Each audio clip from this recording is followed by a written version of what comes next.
இது மகிமை நேரம். அன்பார்ந்த மகிமை டிவி நேயர்களை, இந்த மகிமை நேரம் நிகழ்ச்சிக்கு வரவேற்பதில் மிக்க மகிழ்ச்சி அடைகிறேன். ஆண்டவர் பாராட்டுகிறதான இந்த மேலான கிருபைகளுக்காக தேவாதி தேவனை நான் ஸ்தோதரிக்கிறேன், உலகத்தின் ஆழத்திலிருந்து மகிமைப்படுத்துகிறேன். கிறிஸ்துவுக்குள் பிரியமானவர்களே, இந்த வாரத்திலும் கூட இந்த உயிர்த்தெழுதலின் நாட்களிலே ஆண்டவருடைய உயிர்த்தெழுதலை சுற்றி நடந்ததான வேதத்தில் உள்ள சம்பவத்தின் வழியாய் ஆண்டவர் நம்மோடு கூட பேசிக் கொண்டிருக்கிறார். அந்த பிரகாரம் இன்றைக்கு நாம் தியானிக்க இருக்கிறதான ஒரு சம்பவம் இயேசுவும் சீஷர்களும் ஆண்டவராய் இயேசு கிறிஸ்து தாம் உயிர்த்தெழுந்த பின்பாடு அநேகருக்கு தன்னை வெளிப்படுத்தி காட்டினார், தனக்கு தரிசனமானார். அதே போல நம்முடைய சீஷர்களுக்கும் தரிசனமானார். அந்த சீஷர்களுக்கு ஆண்டவர் தரிசனம் ஆவதற்கு முன்பதாக இந்த சீஷர்களில் அநேகர் எப்படி இருந்தார்கள்? ஆண்டவரை அவர்கள் விசுவாசியாதவர்களாய் காணப்பட்டார்கள். அவருடைய விசுவாசத்திலே ஒரு குறைபாடு இருந்தது. எனவேதான் இந்த சீஷர்களுக்கு விசேஷமாய் பிரத்யட்சமாய் கர்த்தர் தரிசனமாகிறதை நாம் பார்க்கிறோம்.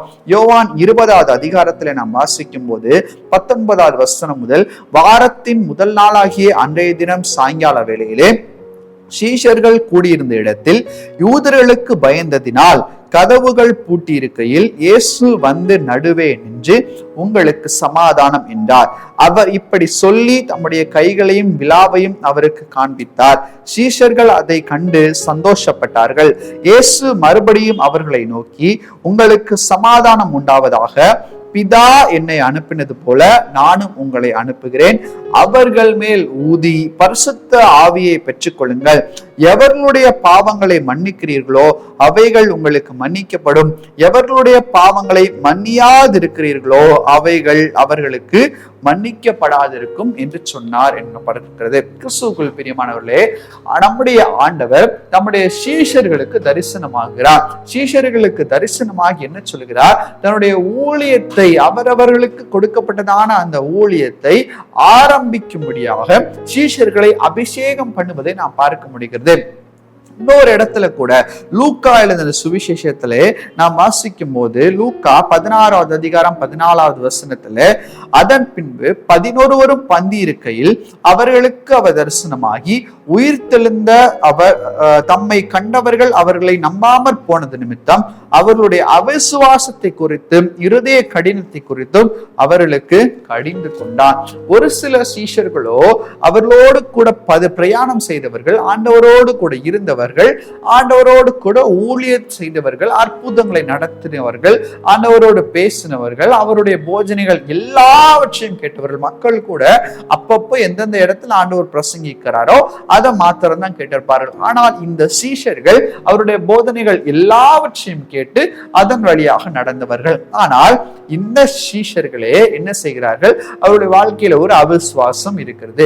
அவர் ஒருவேளை உயிர்த்தெழுந்திருப்பாரோ, அவர் உயிர்த்தெழுந்திருக்க மாட்டாரே அப்படிங்கிறதான ஒரு அவிசுவாசம் வருகிறதை நாம் பார்க்க முடிகிறது. இன்னொரு அதிகமான ஒரு காரியத்தை அவர்கள் செய்கிறார்கள். என்ன செய்கிறார்கள்? யூதர்களுக்கு பயந்திருந்ததினால் கதவுகளை பூட்டி கொண்டு உள்ளே இருந்தார்கள். ஆனால் இப்படிப்பட்டதான விசேஷமானவர்களுக்கு தான் யாரெல்லாம் அவரை குறித்து ஒரு எண்ணமில்லாமல் இருந்தார்களோ அவர்களுக்கு ஆண்டவர் தரிசனமாகிறது நாம் வாசிக்க முடிகிறது. ஆண்டவருடைய உடலை பெற்றுக்கொள்ளும்படியாக ஒரு சீஷன் கடந்து போகிறான். அந்த சீஷனுடைய பெயர் என்ன என்று சொன்னால் யோசேப்பு என்னப்பட்டிருக்கும். யோவான் 19 அதிகாரம் 38 வசனத்திலே, இவைகளுக்கு பின்பு அரிமத்தியா ஊரானும் யூதருக்கு பயந்ததினால் இயேசுவுக்கு அந்தரங்க சீஷனுமாகிய யோசேப்பு இயேசுவின் சரீரத்தை எடுத்துக்கொண்டு போகும்படி பிலாத்தினிடத்தில் உத்தரவு கேட்டான். பிரியமானவர்களே, இந்த யோசேப்பு எப்படிப்பட்டவனா இருந்தான்? ஒருவேளை அவருடைய வாழ்க்கை இருக்கும்போது அவர் யூதருக்கு பயந்ததினால் அவரிடத்துல ஒரு விசுவாசம் இல்லாதவனா இருந்திருக்கலாம். ஆனால் இப்போது தைரியமாய் போய் பிலாத்தினிடத்துல அவன் கேட்கிறான். ஆனா இந்த சீஷர்களோ யூதர்களுக்கு பயந்து அவருடைய சகல வல்லமையும் அவர்களுக்கு கொடுத்திருக்கிறார். ஆனால் அது எல்லாவற்றையும் பயன்படுத்தாமல் யூதருக்கு பயந்து தங்களை தாங்களே ஒரு அறைக்குள்ளாக இவர்கள் பூட்டி கொண்டு இருப்பதாக இந்த இடத்துல நாம் வாசிக்கிறோம். பிரியமானவர்களே, இப்படிப்பட்டவர்களுக்கு தான் இயேசு தரிசனமாகிறார்.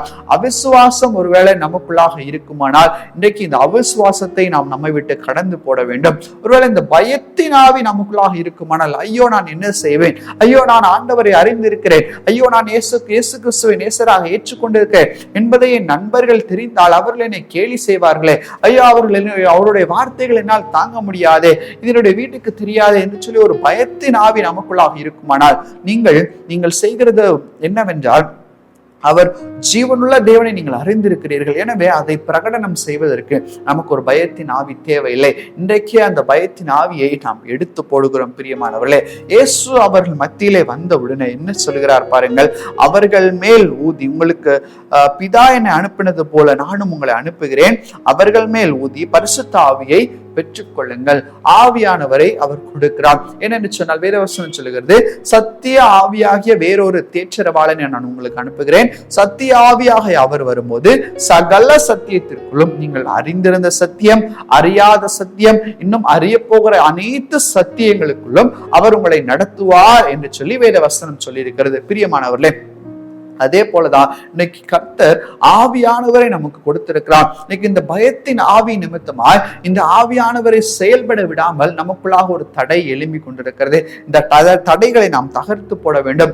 அவருக்குள்ளாக நாம் ஊழியம் செய்ய வேண்டும். ஏனென்று சொன்னால், கர்த்தர் தன்னுடைய மரணத்திலிருந்து உயிர்த்தெழுதல் வரைக்கும் அவர் எல்லாவற்றையும் கேட்கிறதான ஒரு காரியம், எனக்காக நீ என்ன செய்தாய், உனக்காக நான் ரத்தம் சிந்திருக்கிறேன், உனக்காக கடைசி சொட்ட ரத்தம் வரைக்கும் சிந்தி நான் மரித்திருக்கிறேன், எனக்காக நீ என்ன செய்தார், என்னுடைய சித்தத்தை நிறைவேற்றுவாயா, என்னுடைய சித்தத்தை நிறைவேற்ற மாட்டாயா என்று சொல்லிதான் ஆவியானவர் பேசுவதை நாம் பார்க்கிறோம். கிறிஸ்துவுக்குள் பிரியமானவர்களே, அதே போலதான் இன்னைக்கு ஆண்டவர் நம்மோடு கூட பேசிக் கொண்டிருக்கிறார். கர்த்தருக்காக நாம் என்ன செய்கிறோம், ஆண்டவருடைய ஊழியத்தை செய்வதற்கு நாம் முற்படுகிறோமா, அவருடைய சகல ஜாதிகளையும் சீஷராக்குகிறதான ஒரு பொறுப்பு நமக்கு கொடுக்கப்பட்டிருக்கிறது. இன்னைக்கு அந்த பொறுப்புல நாம் நிலை நிற்கிறோமா? முதலாவது நம்முடைய சீஷத்துவம், பிற்பதாக மற்றவருடைய சீஷத்துல நாம் நிலை நின்று எல்லாரையும் ஒரே ஜாதியாக நாம் குட்டி சேர்க்கிற கிருபைக்குள்ளாக நாம் கடந்து வருவோம். அப்படிப்பட்டதான கிருபைகளை கர்த்தர் நமக்கு தந்து வழி நடத்துவாராக. கண்களை மூடி ஜெபிப்போம்.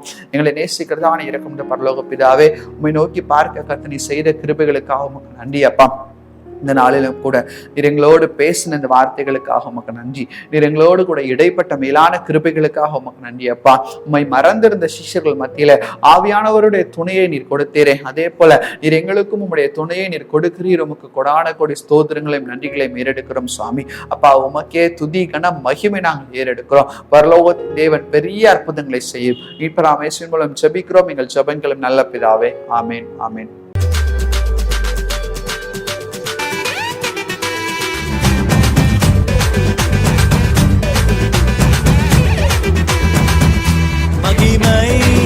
மகிமை